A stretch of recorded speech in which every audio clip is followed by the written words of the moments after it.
On this episode, I deliver my best performance in a long time. You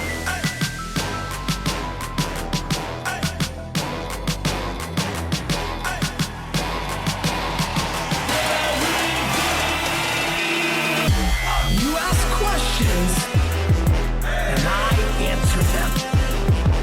This is the Ask Garyvee Show. Hey everybody, this is Garyvee, Nerdchuck, and this is episode 232 of the Ask Garyvee Show. 231 hasn't been posted yet, right? What time are you guys posting it? Like, right after I film this live stream. So I know we've been a little bit of hiatus. Just to clear the air for everybody, DailyVee has not replaced Ask Garyvee. I'm just traveling a whole lot, and so you know, we've been pretty sporadic with shows, which is unfortunate, but we're here and we did one Friday, which you're about to see. We're Facebook Living, so I'm giving more context for them. You've already seen 231, so 232. Elliot, you're here, and I think we should get right into the show. Obviously, right, so we're airing this, so this is gonna air tomorrow. Let's air this tomorrow early. First thing tomorrow morning. So, you know what, I heard from somebody that I only made one Jets prediction this year, and it was the game they won, which makes me want to predict, but I feel like they're going to lose tonight. Though there is a little fun fact, AJ and I did not watch the Buffalo game together, and I was supposed to get to Arizona for this game, but I have so many fires here at Vaynernation, I couldn't justify it, so I didn't go. So weirdly, if the Jets win today, I'm not sure if I should watch with AJ anymore this year, because it might be what actually works for us. So anyway, my prediction is the Cardinals are going to score some serious points tonight. Let's get in the show, bro. First question from Shubham. Video? Yep, all video. Hey Gary, this is Shubham from MailJet. I have a question for you today is how important were your selling skills as an entrepreneur, and what are the different things that make you improved as a salesman? Thank you very much for answering. Love your show. See ya. Shu, thank you so much for loving the show. I love you back. I think my salesmanship was the first raw talent that I understood in my life. It has been the bedrock of my existence. The unbelievable reason that VaynerMedia is what it is today has a lot to do with salesmanship. It is massively important when you actually, it's really funny, when you actually sell something, having sales skills is extremely important. So many of you are going to fail in your business because you underestimate salesmanship as a core tenet when you're trying to sell something. Many of you make the nicest thing, the coolest thing. It's why artists starve, because they can't sell. Like, selling is real. I think it's been an enormous part, and I think the thing that's made me better through my career is experience. You know, like, experience is a real thing. Like, us youngsters, we want to think it's not, and I really, you know what's funny? I put us youngsters because I think of you as a great youngster. At 22, 23, I thought I was it, right? Like I guess I look at it as like basketball players, because Dunk, I know you love it, like they become better shooters as they become craftier, they become more experienced, and the guys that are all time, you'll notice their game evolves, you know, through their careers because they can't rely just on their athletics anymore. They've got to become crafty, they've got to be able to shoot. I mean, I would say LeBron to me could have easily been the best all-time player. He never got his jump shot developed the way that Jordan and Kobe did. He's a different type of player, but if his jump shot was unstoppable right now, forget it. And his three-point range has gone down in his career instead of up. And by the way, I'm the biggest LeBron guy of them all, but to me, imagine if LeBron, like Andy, I saw you react to this. I don't know if you got something to say about this? I mean, his jump shot has definitely improved, and when he does hit the jump shot. It hasn't improved. His three-point percentage was down last year. It improved from early on. Yeah, it was down last year. Like, and I think it's gonna continue to go. Like, it hasn't improved, it improved from like the beginning, but like. He only was taking ones that he really thought he could hit. I mean, he's such a complete, you know what's tough to analyze, to that point, it's tough to analyze LeBron because he's such a all-around player. He doesn't need to score. But anyway, nonetheless, the bottom line is the 22-year-old me would be disappointed right now if he saw the 40-year-old me in salesmanship because he would have realized, he's picked up some shit along the way that I didn't have just from my natural skills. So the answer is, unbelievably, and if you're watching right now and you are building a business and you are not a natural born salesperson or are great at it, and you are self-aware enough to know that, you need to either get a family member, aka these guys, like really in your inner circle that are gonna be there long term and allow them to, or even bring in a partner. It is that important. And if you're a good salesperson, never allow yourself to not continue to learn, try different tactics, do different things. Experience has made me better. I like where this show's going. Good. It's Why? gone down every year since 2012. Give me some love for that. Pretty impressed, right? Yeah, and I'm telling you, if his shooting percentage has gone up from 13, 14, and 15, he'd be unstoppable right now. Like if you couldn't like guard him, like everybody's staying back. Yeah. Imagine if defenders had to go up just 6 to 18 inches on LeBron because he was shooting crazy. Anyway, let's do this. Next question from Tyler. Tyler. A third Tyler? Hey Gary, what's up? This is Tyler. I work at Lux. I know you invested in them. I hope it's going well for you. My question for you is, I turned 21 in exactly a month on October 29th. What wines do you recommend for a beginning wine drinker? Thank you so much. First of all, Tyler, send me your address, Gary at Vaynernmedia. I'm gonna send you something on me.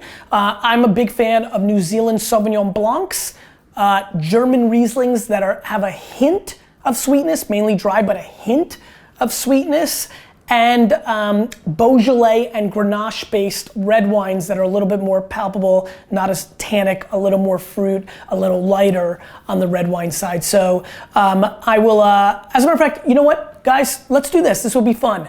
In Facebook and YouTube, let's put a link to 4 starter wines for all the 21-year-olds. I'll link them from Wine Library. Make sure I do that because we'll forget after this and we have a bad track. But actually, Stefan sucked at that. I think Tyler will come through. So I'll put 4 little links in Facebook and YouTube for all of you in those categories I just mentioned, or I'll actually look through Wine Library's inventory right now and see if anything else stands out. Cool. Yep. Next question is from Jessica. Jessica. Hey Gary, what's up? It's Jessica Louisley here. I was at the Archangel event here in Toronto. I stood up to ask you a question, but we didn't get to it after Gio and Nick chased you off the stage. But it's all good. I would love to know how you would describe joy and what brings you joy. What brings Gary joy? Thank you so much for providing all the value that you did on stage. It was amazing. Thanks for the book. I've been enjoying it every single day, starting off my day that way. So thank you, thank you, thank you. Welcome to your program. Just, you know what? I've decided I'm gonna share something. For a lot of you that have watched for a long time, this is gonna be a cool moment, I think, if you think it's cool. Truth is, I talk a lot about the strategy of 51-49, giving a little bit more for the leverage of it. The truth is, it's my most natural joyous state. You know, I've molded it, and that's not fair, because I'm not manipulating or molding it, I'm trying to be cynical here. I've experienced the benefits of it from a business standpoint. But I didn't think that way when I was 8 years old, when I was 10 years old, and on my 10th birthday when my grandma took me to Toys R Us, I decided to buy my sister a Cabbage Patch doll because I knew she would be more excited about me doing that than me buying anything at Toys R Us. I have always been this person. I like making people feel good because it makes me feel good. I'm being selfish by providing others value because it brings me my biggest joy. And so, and the reason I've never talked about it is what I just said is so douchey. It's like, you know what it is? It's like when you interview somebody and you're like, what's your weakness? And they're like, oh, I work too hard. It's like such a douchey answer. It's a non-answer. It's a compliment. Saying your greatest joy is giving to others and the way that makes you feel is a douchey thing to say. So here I am. I've been deep in the Garyvee world since 2009. Please? Not necessarily, because it's a win-win.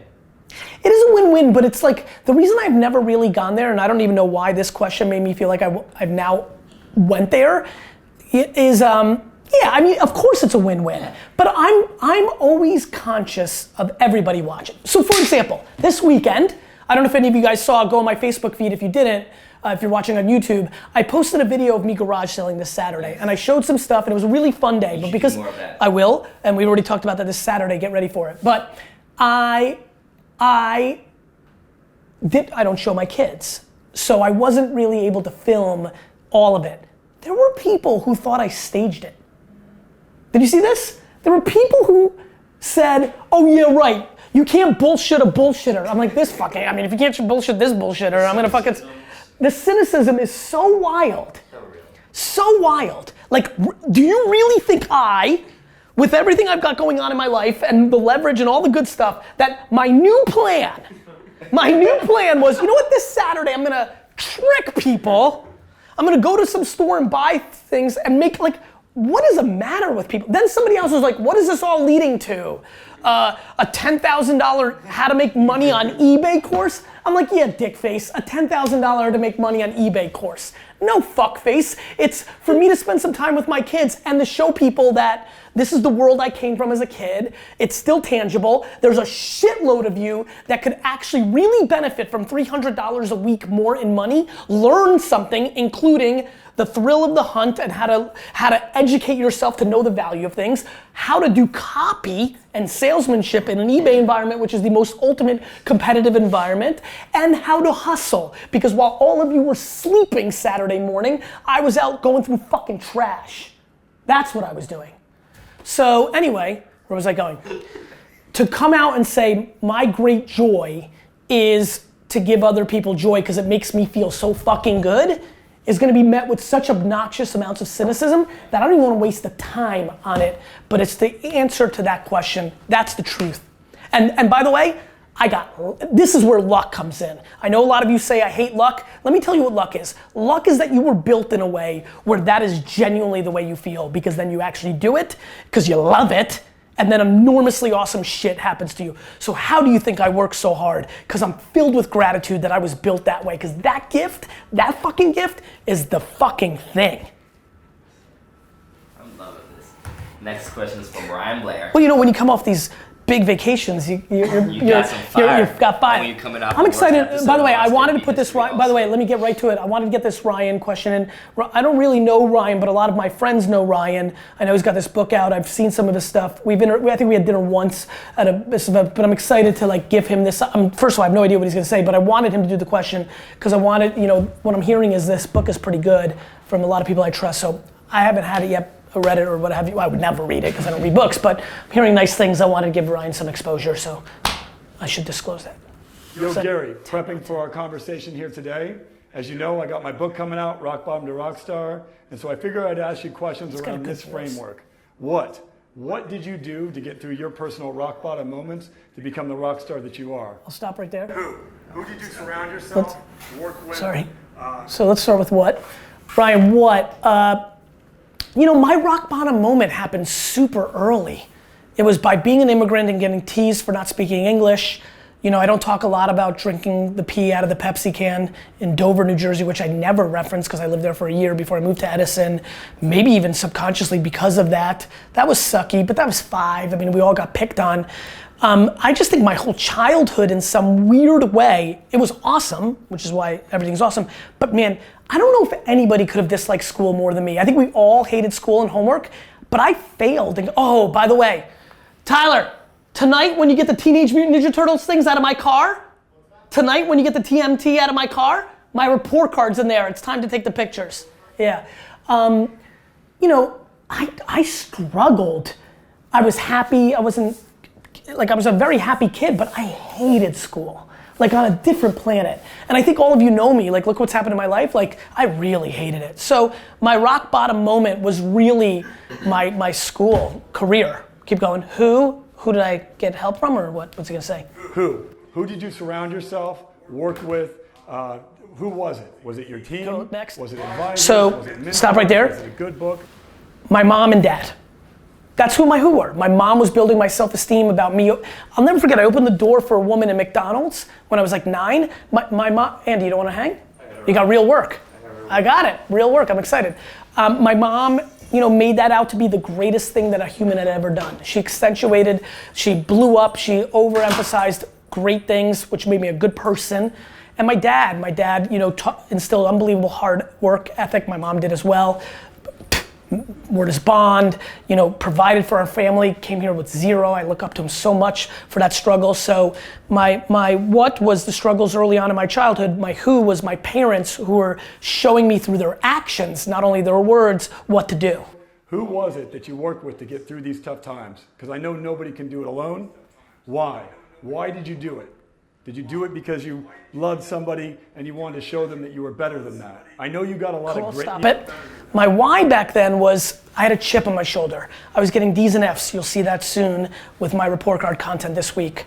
I was getting D's and F's, and the world was telling me I was a loser. My teachers were telling me a loser. My friends' parents weren't saying to my face that I was a loser, but I could see it in their eye that I didn't think I'd be successful, because the game I played, unlike today's game, in the 80s, early 90s, was school was the way out. Going to Harvard was the great accomplishment, not building Facebook or Instagram or being a successful entrepreneur. It was a different landscape.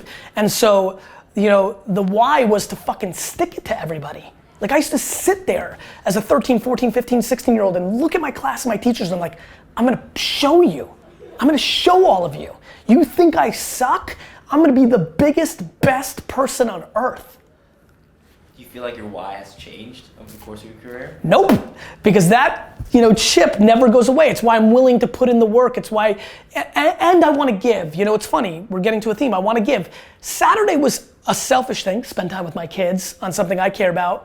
But I've done that. I didn't film before and I had to be very careful because I don't want to show them. Like, I did that because I want to show people. I want to help them. I inspire people. People got pumped over the weekend. People went out Sunday morning and made money. Yeah. I got real emails in my inbox. Sunday morning I got pumped. I bought this printer for 30. I just sold it for 90. I need 60 bucks. 54 after fees. I know, dicks. Let's go. You, Gary, and that comes from somewhere. So why did you do it? Did you have a deeper purpose? Did you not want to let yourself down or let someone else down? Or did you have a bigger cause in mind when you did it? And then how? What did you do specifically? What steps did you do when you were at your lowest moment? Yep, let's do it. During that point, what did I do? I did what I preached to all of you, which is I put in the work. I gave up all my weekends and holidays in high school because I knew I had to pay that price, because I wasn't gonna do I'm gonna go to school, meet some good kids at Stanford and Brown, Ivy League school, make some relationships, and that's gonna be my springboard. I was gonna start with no relationships and in the gutter, and I was gonna have to prove it, and I would have to show up and meet everybody like I did in my 30s. But in my teens and 20s, I was gonna have to work. And so what I did was, to the extreme of anybody I've met that had options.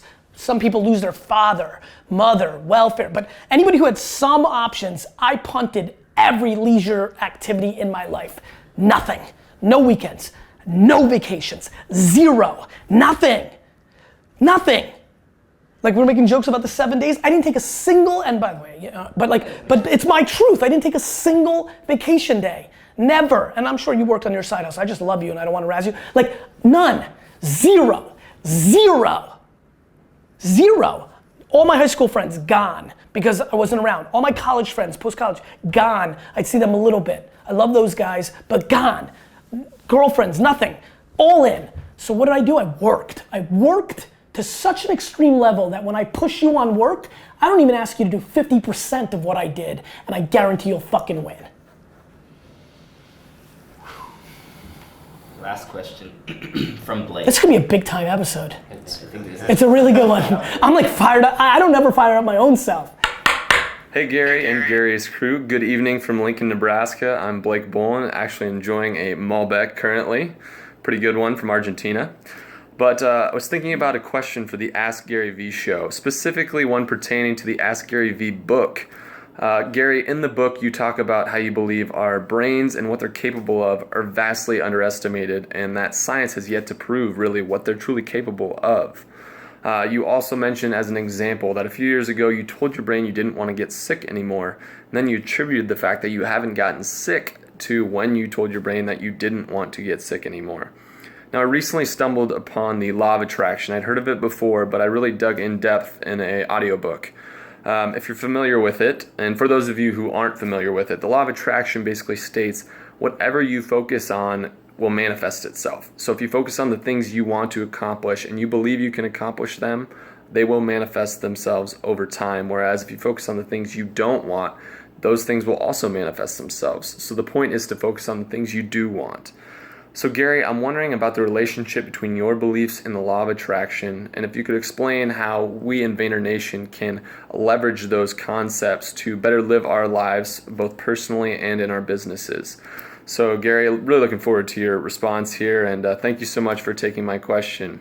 Godspeed. Blake, it's a really interesting question. Yes, I believe in some of that stuff, and I don't know how much the law of attraction is different than The Secret. Sounds very similar. These books sell like crazy because boy, does it sound super fun right now if you're sitting on Facebook Live or watching episode 232, is that what we're on? You know, like, and you're like, wait a minute, if I just say I want a yacht, or if I just say I want to be a pop singer, if I just want to say I'm going to be an influencer, I don't know what either of those two books say, but let me give you what I've done. Go ahead, please, you know. The Secret is basically based off of the law of attraction. Okay. So the law of attraction is it's like the religion, so to say. And The Secret is a book which is basically Huck's Plays Street. on it? It's very Huck's Street from Got the law it. of attraction. So listen, I believe in it, comma, all of your actions have to then map to it. Yeah. So like it's clouds and dirt. That's my version of it. I don't know if anybody talks about the dirt. I do. I know all, you know, cynical newbies are like, what's he gonna sell me on? Nothing. I'm gonna sell you on the following. Hard work. And don't buy my hard work course because there isn't one. There's no hard work sessions. There's no hard work ebook. There's just hard work. Like, so my answer to this is I believe in it, but then you have to make your actions map it. I want to buy the New York Jets. I think about it, I want it. I start building VaynerMedia. There's an opportunity to sell my company, sell a piece of my company to thousands of entities. All of them pass. I then sell it for less to one entity. An owner of an NFL team. That's called putting your money where your mouth is. I didn't do that by accident. I knew what kind of life I had. I could have dated and married a bunch of different people, but when I found what I needed for what I really knew I wanted, I went in that direction, right? Like, I talk about HR-driven culture and this and that, and some people be like, you got a bad review on Glassdoor or 4.7. Yes, that's fine, but come here.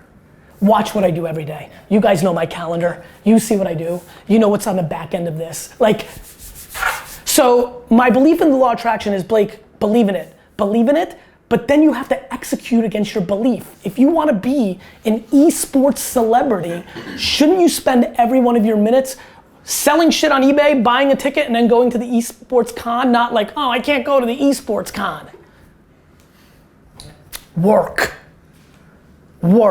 By the way, on that note, we got to pick up the Musical.ly. You're a killer on it. I want it. I'm so into it. Yes. That work is so fun. I was So thinking good. about- I was thinking about that. I was saying it right now with that, Just- like that tone. Work. Yeah. Like, it's work. Like, there's gonna be nothing else. Like, yes, work smart. I can hear the cynicism already. I can read the comment from Sally right now, but you gotta work smart. No shit, Right. Sally. I'm leaving Rick alone for a minute. You know, no shit. Yes, it's better to have a better strategy and to work smarter. But here's the punchline. Nothing happens without it. And I mean a lot of it. And the more you want, the more work you gotta put in. The bigger your ambition, the more you gotta punch that clock. And you gotta give up shit, fun and leisure and laziness and rest and all of it. So my belief is it's real. I live it. But my actions map to it. It's like intent. I talk a lot about intent. Some of the people internally razz me about it. They're like, yeah, cool, but intent without your backing up the actions is whack. And I'm like, I respect that. But it starts with intent. So I believe it probably starts with visualizing what you want or the law of attraction or saying it or putting it in the universe. Fine. I believe in that. I live it. The problem is I disproportionately out-execute everybody else I know that talks about it and then does nothing about it. You know how many of you tweeted me that you're gonna buy the Cavs or the Dolphins or the Rams? People tweet me all day long that they're buying another sports team. And then I go look at what they're doing. I'm weird. Just let's establish something. I'm very weird. I'm so broken in the way that I'm so utterly competitive that I'm like, I live for it. You know, I live for competition. And so when somebody tweets me that they're gonna buy the Rams first, I waste 7 of my minutes auditing their lives. Let me tell all of you something right now. I haven't seen the person that's buying the Rams before I buy the Jets. People like to talk. Show me. Because that's the best part. Because when you live on execution, all those days you have where people say you're staging garage sales, or you're not gonna do this, or you're not gonna do that. You know what the best part is? 2023. 2023. Because then you get to say, now what? And 2047, that's more fun.